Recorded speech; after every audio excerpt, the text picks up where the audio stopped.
And Sue Cook with this month's edition of Crimewatch UK.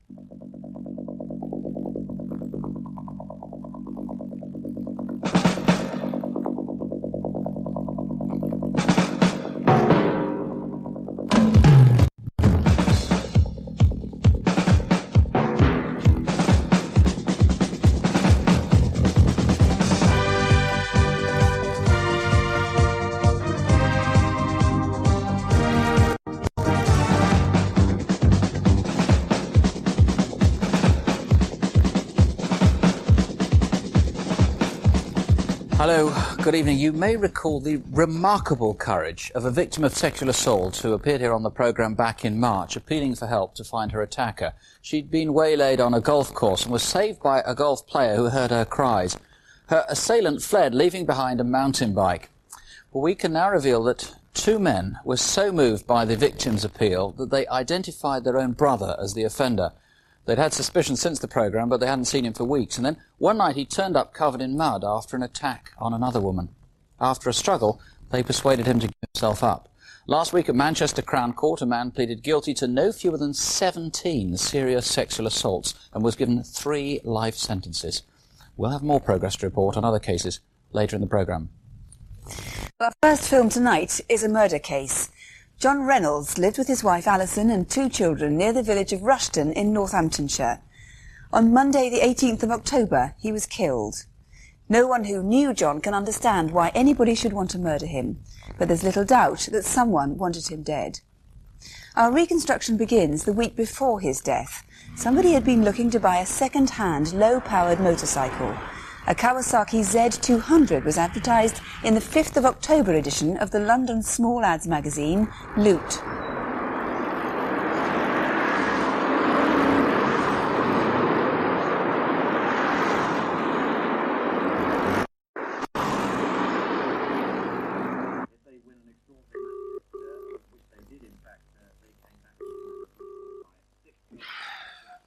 Hello?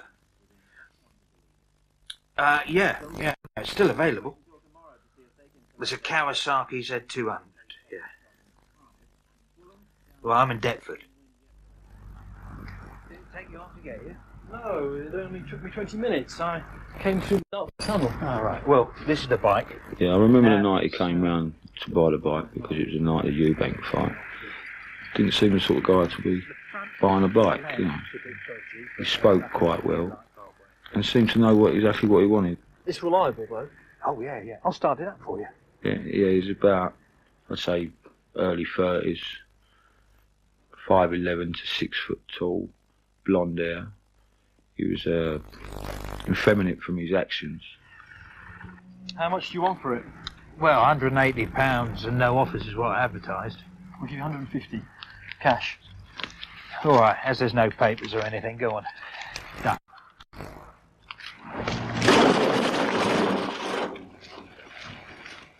John Reynolds was a property developer in Rushden. He ran 2 businesses, buying land for development as well as renovating old houses. John was good at his job and considered to be a tough but fair businessman. Right, lads, what do we do? Roy, change of plan. A few miles away, near Rushden town centre, We were in Poetry Road and seen a bloke trying to start his bike. He had difficulty, so I went over and asked if he wanted a hand. All right, mate. Having trouble starting it? No, I always have trouble starting it when it's cold. Been standing long? Well, overnight, that's all. Yeah, I'd say the bloke didn't really know what he were doing, the way he were trying to start the bike. I'd say we're about 30, 5'11", with no real strong action at all. Run back on. And try it should start then.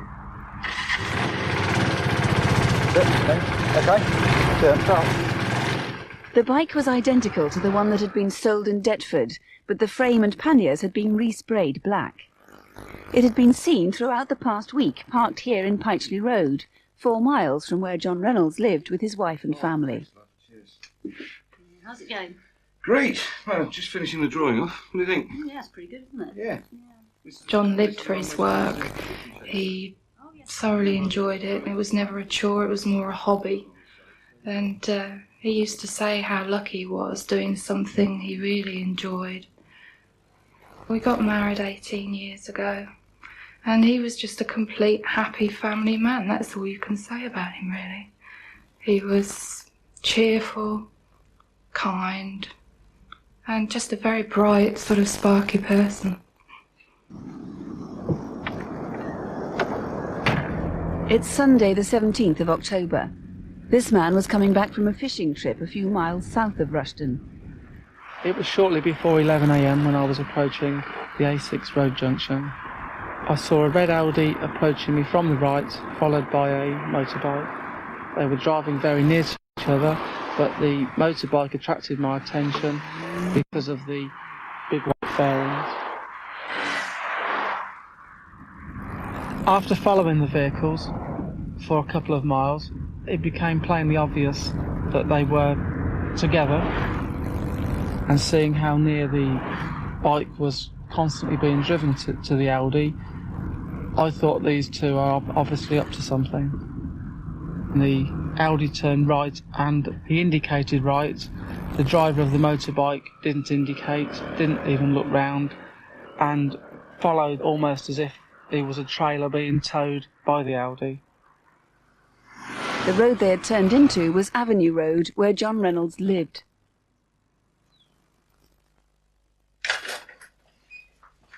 All right, love. The kids up yet? Don't think so. Oh, I'll go and give them a shout. Marcus, you up yet? It's the next day, Monday the 18th of October. No, thanks, Tom. Oh, crumbs, it's 8:10. I'll go and grab the dogs, okay? Right.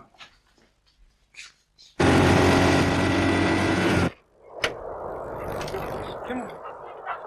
Yeah, okay, love. Oh, John. Yeah. Do you want your club? Oh, yes, please, yeah. Okay. Thanks. Holly, have a good day at school, love. Be good. Yeah, see you later then, Dad. Bye. Yeah, bye, darling. Right, Thanks, love. see you soon. Yeah, Bye. Come on.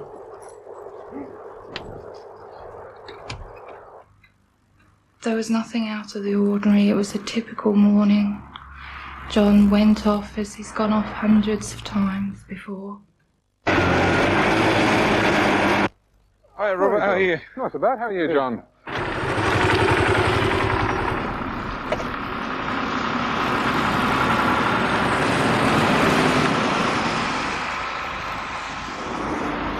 I've got a couple of houses down in Rushden that I'm renovating. We've got the surveyor coming this morning to have a look at one of them, so that might move. Oh, so some are moving in? Yeah. Mind you, the old girl wants a kitchen changed now, so... Anyway, I better get off, because All right. I've got this appointment. Nice to Right. see you, then. And you. Take Bye. care. A gardener was arriving for work at the old people's home in Avenue Road. As I pulled in, I looked up and I saw the guy standing on the corner looking down the lane. My natural reaction was, what's he doing on my bloody grass? You know, he got all the pavement to walk on, hasn't he? He walked back down to the bike like I didn't exist. And it was the way the guy moved. He walked with a purpose. He was like a cat. I should say he was an ex-serviceman.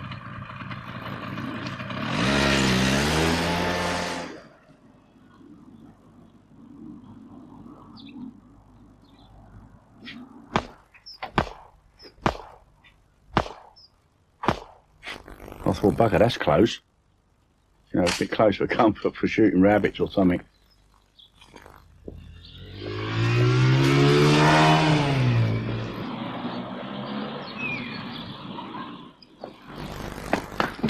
Mum, the dogs are loose. Well, where's your dad? I'll just go and check. I knew that something was wrong because John would never have let the dogs go. I rushed outside and got into my car and just flew up the road. And then I came to Hyde Park Lane and I could see our other dog sitting on the corner, again with her collar and lead on. And my heart was in my mouth. I knew something was so wrong. And I pulled in. And that's when I saw Marcus on the ground with my husband. And he was just lying there. And I shouted to him, "What's happened?" And he said, "I think he's dead. I think he's dead." Well, DCI Cross, the overwhelming question is why? This was a deliberate killing. Why would anybody want to kill him? John was very much a family man. His loves in life were his family and his work, and as the film says, his work was his hobby. We've been unable at present to establish a motive for his murder. Completely baffling. The motorbike was abandoned after John was shot. What clues have you got from that?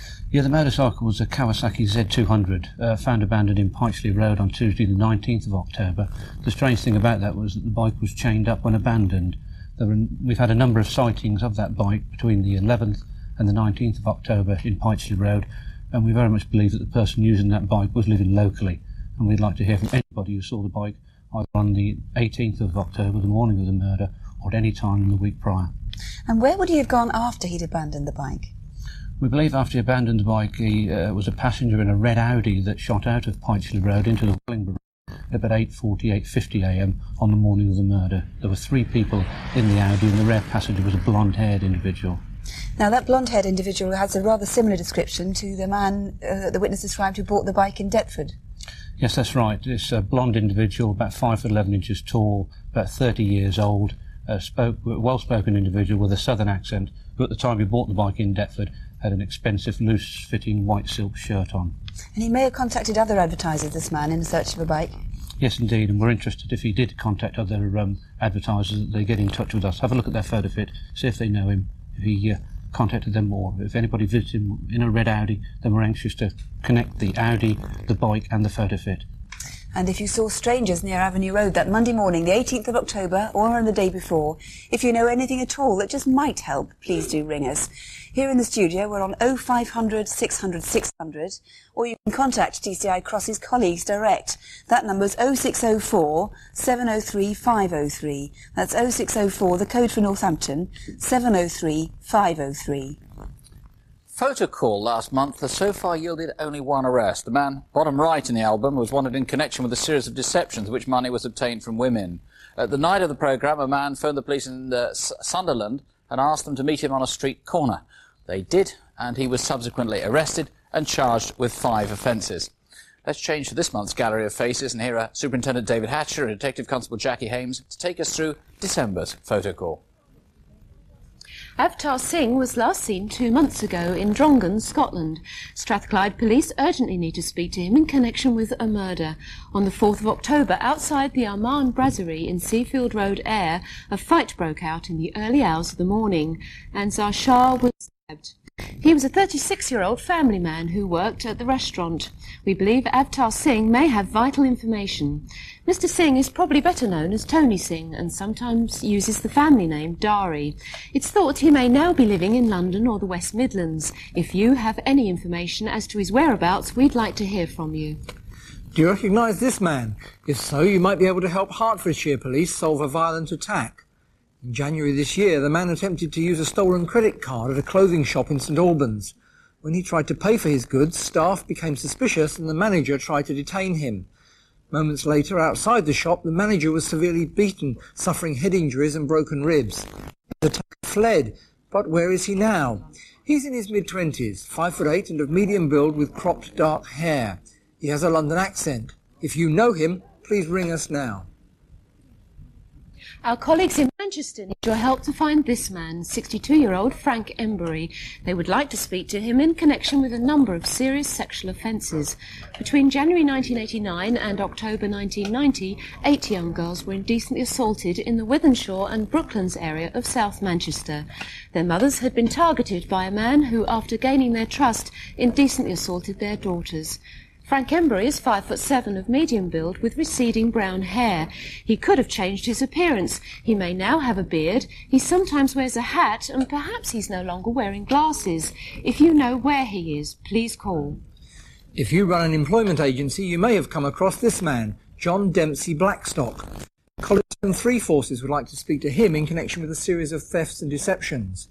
On Friday the 12th of November, a Booker's wholesale foods lorry was driven away from their Maidstone depot but failed to reach its destination in Surrey. It was found abandoned later the same day on the A249 near Maidstone, minus its load of beers, wines and cigarettes. John Blackstock is 35, 5'7" with a Scottish accent. He has a tattoo of a swallow on his left hand and also uses the names John Wilson and Andrew Phillips. He may be driving a blue Range Rover Estate, similar to this one. Registration number F835DUH. If you can help with this, or any of our other photo call cases, please call us tonight. Let me remind you of the free call number here in the studio, 0500 600 600. That's 0500 600 600. Now, we had a total of 800 calls on our reconstructions last month, and detectives on each case are pleased with the new information they've got to work on as a result. On the post office van robbery in Sutton Coldfield, you might remember one of the guards was shot point blank. Several names were offered, which seemed to match with information police already had, so there should be some news before too long on that case. And similarly with the murder of publican Trevor Thomas in Brentford in West London. Names given by Crimewatch viewers just might fit in with information already in the system. The majority of our calls, though, were on that series of particularly violent rapes in South London. One of the callers was a woman who seems very likely to have been a victim of the same attacker, and police now feel it's just a matter of time and hard work before he's caught. Meanwhile, these two items are connected to those rapes. 2 years ago, a small tin matching this tray was stolen. It's a round tin, about 6 inches in diameter, and I gather quite an unusual design, this. Several audio cassettes also at the same time were stolen. They're like this. It's quite an unusual sort of packaging. It's distinctive because they feature various Western chart-topping artists. If you've seen anything like this, please do call us. And on the tragic case of James Bulger. Now the murder trial is over, we can reveal the involvement of Crimewatch viewers in helping to identify the two culprits. A viewer, in fact, identified one of the boys, then 2 others came forward to say that they'd actually seen James being mistreated. These witnesses proved to be crucial to the investigation, and may have made all the difference in securing a verdict of murder as opposed to a lesser one of manslaughter. They certainly saved thousands of hours of police time and shortened the whole agonising episode. Detective Superintendent Albert Kirby has asked us to pass on his thanks to all those Crimewatch viewers who called. And we also have news on a case that we featured 18 months ago, the murder of businessman John Shippey. He was abducted in the early hours of the morning after coming home from an evening out with friends.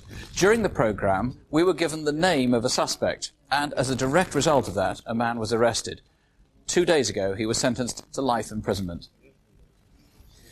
Our next case is an armed robbery on a security van in Shropshire. It was so meticulously planned and so efficiently carried out that police are convinced that the gang responsible has committed robberies like this before. There are striking similarities with at least 2 other security van raids over the past 5 years. Several weeks of planning went into the elaborate getaway route across Shropshire countryside. Our reconstruction begins in Shropshire at Benthall, which is a small community outside the town of Broseley and where the Larkin family runs a small market garden business. Broseley's a quiet sort of town where everybody seems to know everybody. It's almost cleared this area. We're prepared for the potatoes. We've been here 7 years, and in that time we've got to lower a lot of people. And particularly with our lane, we noticed quite a few people up and down, and anything unusual, it seems to stick out. Hi Jack, how you doing? Oh, not too bad, Patrick. Something unusual was noticed in August when the Larkin's son, Patrick, was chatting to a neighbour and a light-coloured van came along the lane. The van at Bedford Rascal had the name Jardinier printed on the side, which is a gardening centre which is about 20 miles from our home. And I thought, that's odd. It shouldn't be up here delivering.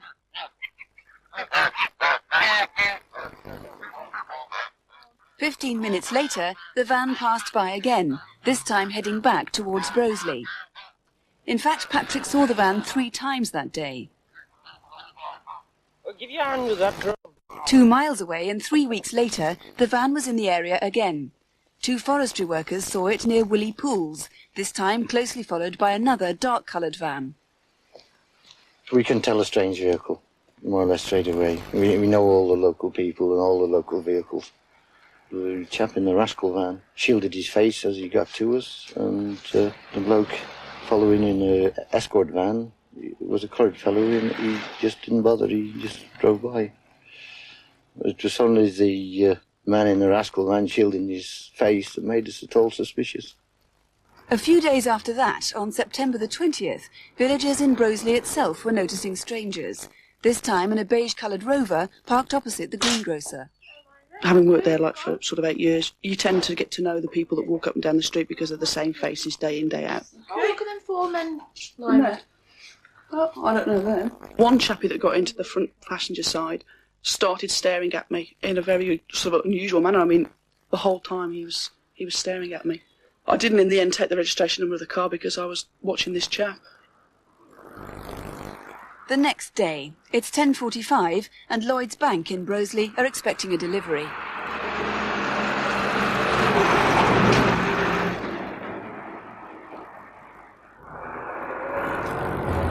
Ah, look at that. I don't know where you're going to park, Kevin. Oh, I tell you what, look, if park opposite, look, we'll put it behind that van.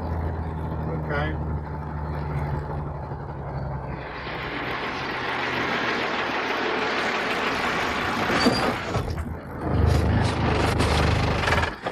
Are you happy about that van?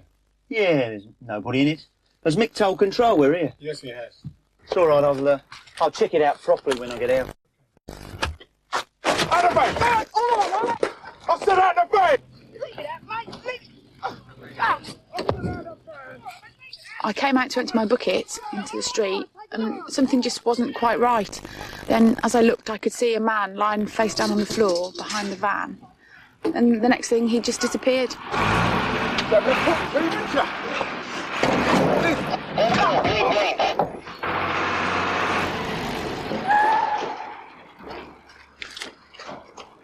Maggie, come quick, something's going on, Auntie. The security van drove off down Barber's Road, followed by the little white van. The only thing that was left when they were gone was the security man's helmet lying in the road. As the robbers turned right down Barrett Hill, they appeared to be sticking to a well-worked-out getaway route. That's it, just keep driving down there. That's it. Don't look at me. All right, just further down there. Inside the rascal van, the security guard was being put through a traumatic ordeal at the hands of one of the robbers. I was thinking all sorts of things as my hands was tied behind my back. I thought they were just going to throw me out of a moving vehicle. I was thinking, well, what the hell's going to happen here? And I hadn't got a clue where my truck had gone and my crew had gone and the cash had gone. I didn't know what was happening. Get your head down. I can't breathe. I can't breathe. It was a frightening experience. Terrifying. As they turned left into Lodge Lane, the security van's driver was able for the first time to see that the rascal van was following. This turning is just a few hundred yards from the Larkins house. There's a lorry coming up the lane, Pat. It's a security van. It just automatically appeared to me that it was a robbery. The way the two were connected, so very close to one another, at the speed they were doing. I think that's a robbery, Patrick. I think we better phone the police. We better check first. I'll go over and call me boy. You be careful now.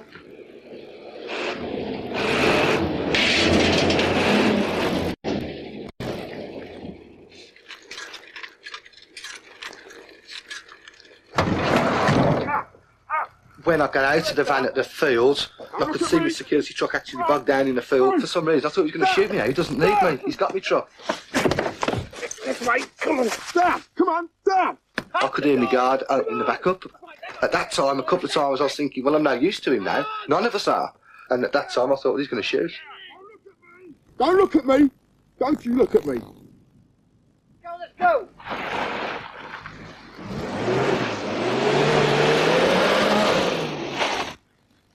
Seeing the guards apparently unharmed, but assuming the robbers were still close by, Patrick sensibly decided to go back home and get his father to call the police. In fact, the rascal van would have been about 2 miles away by now, heading towards Willey Estates. Unknown to the robbers, a police helicopter was already searching for them. Air 1 YK, observations please for a rascal van. Beige in colour, subject of an armed robbery in Broseley. Received Air 1, over. The rascal was dumped a few yards from Willey Pools, where the forestry workers had seen it only 7 days earlier. Well, I'm off then, Anne. I'm already late. It's 11:20. I'll see you later. Just 2 miles away from there, the greengrocer was just leaving home. It's half an hour now since the robbery took place. I had to come into Broseley to work at about 11:20, and as I came around the lane in my car, I sort of turned around a corner, and in my rear view mirror I caught sight of a vehicle parked up in the field. I was in a hurry, so I couldn't stop, but it was a strange place to have parked. It had rained heavy that night, it was parked on the field, and I just thought that it was the same car that I'd seen the day before. Police believe the Rover was a switch vehicle for the robbers, along with the blue escort van, which a local farmer saw driving across the field. The two forestry workers and the police found the rascal van in flames.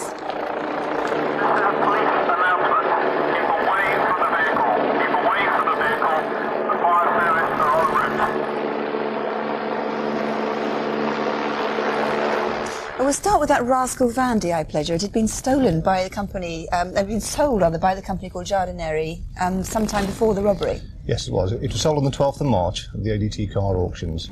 We've no idea where it has been since that date. The first sighting we have was the 24th of August. We'd very much like to find out where it was after the 12th of March. Now that van was a beige-coloured van. Jardineri now use white-coloured vans. That's quite right, yes. So you only want to hear about the beige-coloured van. There are also two different people seen driving that van in the months before the robbery. Yes, that's right. On the morning of the 24th of August, which is exactly 4 weeks before the robbery, we have the van being driven on the outskirts of Broseley by a man in his late 30s. He's got light brown hair, quite a large man. And then on the morning of the robbery, we have the van being driven by a similarly described man, again large build, of similar age, but going bald on top. They're similar descriptions, so they may be related. They could be, or indeed it may be one and the same man. Then there was the man driving the blue Ford Escort van, which was seen following the rascal van. Yes, this was on the Tuesday prior to the robbery, near Willie Pools, and this is described as an Afro-Caribbean man aged about 25 years with close-cropped dark hair. And there was a blue Ford Escort van seen on the day of the robbery itself? Yes, we're most interested in this vehicle. It was seen parked only some 100 yards from where the Bedford Rascal van was subsequently burned out. It's described as a blue Ford Escort van, and it was written on the side, PJ Products Limited, or something very similar to that. The P may have been a B or an R. We're very, very keen to trace this vehicle, as we have not yet been able to do so. So any firm who recognises it as a van they may have had, please do contact us. Actually, some people say the van might have been green. Yes, there's been talk of a green van, blue or green. It's more than likely it's one and the same vehicle. Do you know where that blue van went after it was seen in the field? No, after that it went over the river on the Apley Bridge and into the Apley Estate. The only way off that estate is onto the Telford Road. It could have gone anywhere after that. We're desperate to find where it went after there. Right, well, there's a substantial reward on offer. If you can help us, you can ring us now on 0500 600 600, or you can call the West Mercia Police direct on 0952 290 888. That's 0952, the code for Telford, 290 888. Well, let's just quickly bring you up to date with what we've got so far. On the John Reynolds murder, we've got a tremendous number, of course. We really have. We've got several names that the officers haven't had yet a chance to evaluate them. And we might have had some very important information on that. Tremendous results, too, so far, at least so it appears, on every one of the photo call cases. Now, here with this month's incident desk are Detective Constable Jackie Hames and Superintendent David Hatcher. My Kent colleagues need your help to find the driver who killed 18-year-old Jason Dookie. On Tuesday the 12th of October, Jason had spent the evening in Tunbridge Wells with friends and was walking home along Ferndale at about 11:35 p.m. when he was hit by a car. He died from his injuries 3 days later. Shortly after the accident, a red car stopped in the middle of the road, near to where Jason was hit. The car door was open and a passing motorist saw a man quickly get inside and drive off. She thinks the car was either a Ford Fiesta or Metro van, which was tatty and about 5 years old. She also recalls seeing a man walking his dog only yards from the scene. Now, he was about 50 with greying hair, and we desperately need him to come forward. Jason had just started his first job, working as an office junior, and had his whole life ahead of him. If you can help with this tragic case, please ring the incident room in Tunbridge Wells on 0892 502 126. If you're a courier in central London, you might be able to help us solve an intriguing fraud. On May the 25th, a courier was sent to the Royal Bank of Scotland in Charing Cross to collect some pre-ordered dollars. The letter authorising the withdrawal was a fraud. 3 days later, on May 28th, another courier was sent to the same bank to collect some dollars, and again the letter he had with him was a fraud. Police would like to speak to the two couriers because they may have valuable information which could lead to the people responsible. If you have any information, you can phone the incident room on 071 321 7618. Can you help Exeter Police find this rapist? On Wednesday, July the 14th at 6:45 p.m. in Ludwell Valley, a woman out walking was threatened with a knife and raped. 2 weeks later, the same man approached a woman in Salmon Pool Lane area. Luckily, she'd noticed him following her, so she managed to escape. Unfortunately, only last month he claimed another victim, this time in the Ducks Marsh area of Exeter. She was out walking her dog on Friday afternoon, November 12th. Exeter Police desperately need your help. So do you recognise this man? He's between 20 and 30, with mousy hair and a distinctive nose. He was also wearing boots like these. They're brown suede desert boots. If you can help in any way, please ring the Exeter Police on 0392 451 634. Or, of course, you can call us here on any of those cases. That's 0500 600 600. 0500 600 600. Some crimes, like the murder of Rachel Nickel or the abduction of James Bulger, capture the public's imagination and touch the nation's heart. Our next case is one that's had relatively little national publicity and yet deserves a great deal more. It happened 6 weeks ago on the outskirts of Wakefield in West Yorkshire. Our Crimewatch reconstruction only hints at the physical violence. We hope to prompt the recollection of potential witnesses who might not have understood the implications of what they saw that night, and, frankly, to prompt the consciences of those who know who the killers are. I'll get it done. Hello, what's this? I thought you were going down to the job centre today. I am. This is the latest fashion. I thought I might go dressed like this to get me noticed. Go on, look. Let's see if there are any jobs in there. Here. So. There, there's that one. Well, that's no good. You need word processing. Yeah, well, I might as well write for it. I mean, I've written enough. That last letter I did was really good. I'm surprised I didn't get an interview for that. Yeah, all right. If you want. Julia was keen to work. She wrote an awful lot of letters. Not all jobs replied to her, unfortunately. And that used to upset her a little bit that she'd put the effort in. But it never disheartened her. She soon bounced back. I always thought that the best job for Julia would be in fashion, because she had a very canny knack of picking up bargains. No, but you could wear that body, that She loved clothes. Julia always wanted to look smart. Hey, sis! You'll be pleased to know I'm not borrowing your top tonight. Yeah, but I bet you're raiding my mum's wardrobe. I don't know why you always have a dig at me. I always wash and iron your stuff and put it back. If you really want to know, my mate Sarah lent me some money for a new outfit. What do you think? It's nice, that. Hi, Mum. Hi, love. Are you out again? Yeah, I am. Where are you going tonight? Going round town. Yeah, I met up with Sarah at lunchtime. Thought we'd go out for a drink. Sis! Can I borrow your mascara? Julia loved life, yes. She packed a lot of fun into those 18 years. Mm-hmm. She had a tremendous zest for life, did Julia. Hiya, Julia. Hiya. Yeah, in a bit. Can't get my hair to go. It looks fine. Hey, you look really nice in that. I said you would, didn't I? Oh, I've got a spot. I've tried to cover it up. Oh, nobody's going to see that thing. You think? Yeah. Oh, it'll have to do. Hang on, I'll just say bye to your mum. Right, Mum, I'm off. What do I look like? All right. You look lovely. Are you going to be late? Should be in about 2-ish. OK, all right, see you later. Have you got your keys? Yes, I've got my keys. Ta-ra. Bye, Mum.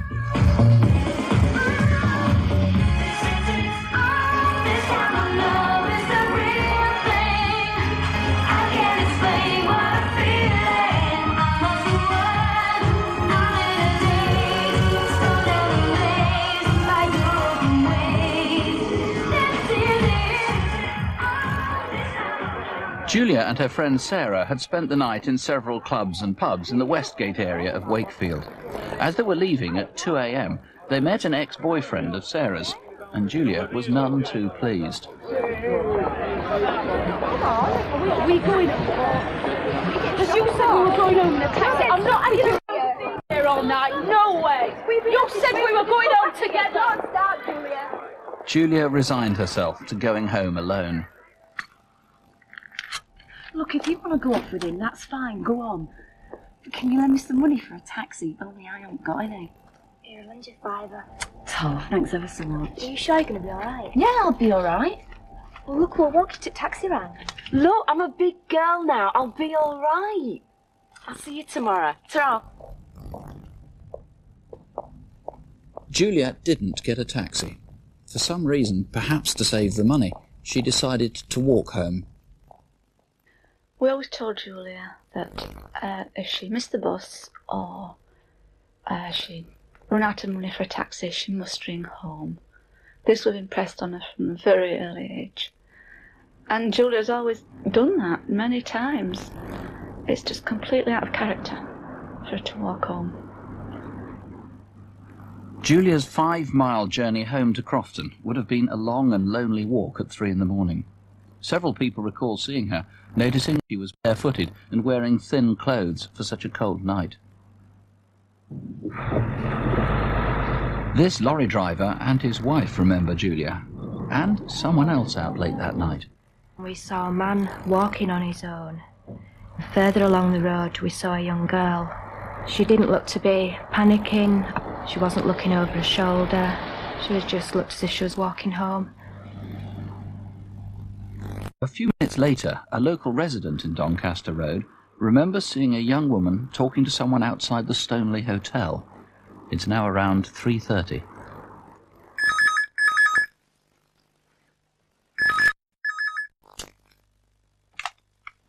Hello.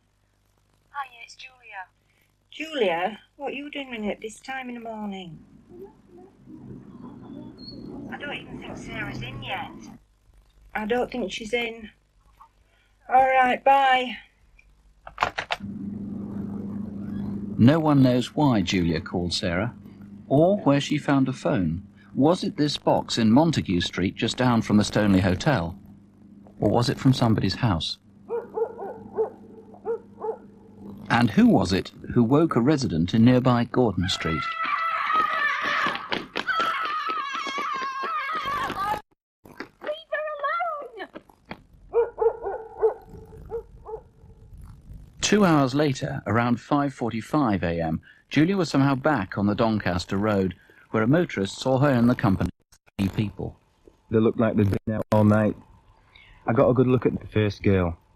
She was about 5'6", light coloured hair, short cropped at sides, could have been dyed. It didn't look a natural colour.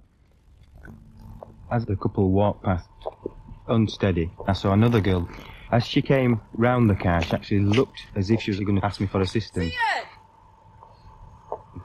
At that point, I looked to my left again, and I noticed another chap. He walked very slowly, looking at me all the time. This bloke looked to be about 5'10", very well built, muscular, dark complexion. As the driver pulled away, the group appeared to be having a heated discussion. But not long afterwards, when another motorist saw Julia, what he witnessed was a great deal more disturbing. Julia was found dead 2 days later on waste ground at the end of Montague Street. If you were the girl who saw her being beaten, her family are desperate for you to put right what you can. She may be frightened to come forward, or maybe frightened of the boyfriend, but I wish she would come forward and give the police all the operation she can. I would say that whichever of the people come forward, the police will see them at any time, at any place, anywhere, and until we apprehend the person or persons concerned, we can't lay our daughter to rest. And of course you will see anybody anywhere, anytime, and in confidence, but I mean, this was an astonishing attack. It's certainly the worst one that I've ever had to deal with. It's a young girl, a lovely young girl, who made the mistake of walking home that morning. Another attack, she was badly beaten and suffered a long sexual attack. Now, there are going to be many people in their hearts who want to help on this one. I mean, obviously, the other girl there, the other young woman in that foursome, assuming it was Julia, and there's every reason to suppose it was in the 6 o'clock sighting, she actually tried to save her, it seems. From the witnesses, she was very upset, and she was upset at seeing the men hit her. I can't assure her of her safety until she comes forward. I'm worried for her safety. I want her to come forward. but I can only make sure she is safe once she has come forward. Now, you've got a very good description of her. Yes, we have. She's described by one of the witnesses who saw quite clearly as being about 17 to 22. She's a well-built girl, and she had this distinctive hairstyle which was cut short at the back and at the sides. And look how distinctive these E-fits are. This is how one witness described her. Now look at the next one. And of course, they hadn't seen each other's drawings, each other's descriptions. They're very, very striking there. And a good description of the young man as well, who tried to stare out the car driver. Yes, he's described as a little older. He's 21 to 26, quite tall, 5'10" to 6 foot, muscular build, with short fair hair, and he's described as looking hard, a hard-looking man, but someone who would be attractive to women. And probably a lot of people will have seen this group in the Agbrigg area, because, I mean, they were somewhere around there from, what, 3:30 in the morning until 6, 7, 8 o'clock in the morning? Well, it could have been as late as 8 a.m, because certainly we know Julia was there walking home at 3:30. We don't know what's happened to her since. If she's met someone who she knew, or she's come across someone, she's been in that area, and that's the important thing. She's been in the Agbrigg area from about 3:30 until about 6:30. This is the early morning of Friday the 29th of October. Of course, rather than walking around the streets, she could have been in somebody's house. Yes, it's more likely that she was in someone's house, and it's important that anyone that's got information about a party next door, or movement next door, or anyone that fits the descriptions, they've got to come forward. Now, she could have been in a white van too. Tell us why this is so crucial. There's a sighting of a white van, getting on for 4 o'clock. Yes, like we that. do have the screams, as was shown in the film. If someone was running up that street, they would eventually go into Montague Street, which is the street where Julia's body was found. A van was seen driving up that street just before 4 a.m. It's distinctive, and as much as someone, a commercial bodybuilder, would know that vehicle if he saw it. It's about a Ford Transit in size, but the distinctive thing about it, it's white, but the roller shutter doors and the stanchions at the side, they're unpainted. Aluminium shutter, very, very distinctive. There won't be many like that. It's a diesel truck, we think, a diesel van. There's a £5,000 reward, incidentally, as though that was necessary. Here's the number, 0500 600 600. Please call us. It's a free call number here to the studio, or you can ring the Wakefield room on a free phone number there, 0800 318 001. That's free phone, 0800 318 001. And there are lines here free now, so please do call if you can. We're getting a lot of calls on each of our 4 photocall cases. We've got a name for the man who shot John Reynolds. We're checking that one out. And a police officer has called with some interesting information on the security van robbery in Shropshire. Incidentally, we asked for some help with the RP on the Exeter rapes. We're asking for a tin with this design on it, not this tray. And our lines are open till midnight, so please do call if you can. We're actually going to have more to tell you, hopefully, on our update, which is going to be at 11 o'clock, rather earlier than usual. Before we go, let me remind you of the findings of this, the latest British crime survey, which shatters many myths. It's very authoritative. No fewer than 12,000 people throughout Britain took part in the survey, and they paint a much more accurate and vivid picture than raw police statistics. For a start, they say we're much more likely to report offences now than we were 10 years ago, especially domestic violence and minor theft. Yet brutal crimes by strangers, the very sort that we feature most here on Crimewatch, show no increase at all since the surveys first started in 1981. So do be reassured that what you've seen tonight really is rare. Don't have nightmares. Do sleep well. Good night. Good night.